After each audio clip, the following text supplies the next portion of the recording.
I got done with the last step, which was fulling. I now have my scarf completely done.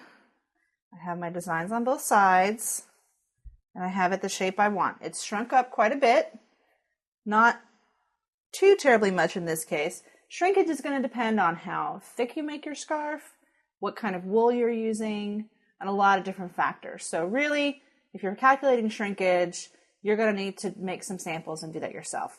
But at this point, I'm done with my processing. I'm going to rinse it out, try to get as much of the soap out as possible.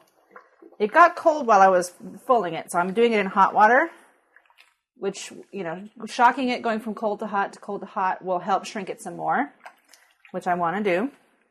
So I've gone from cold to hot. I've got the soap out, but wool does not like an alkaline pH, which the detergent will give you that. You need that for the fulling process, but in this case, I'm going to neutralize it by putting it in water with a little bit of just plain white vinegar.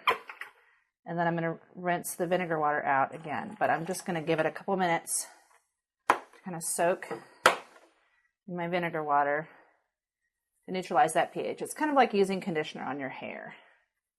And then once that's soaked for a couple minutes, I'm going to rinse that out and squeeze the water out of it, hang it up, and let it dry in the air until it's completely dry.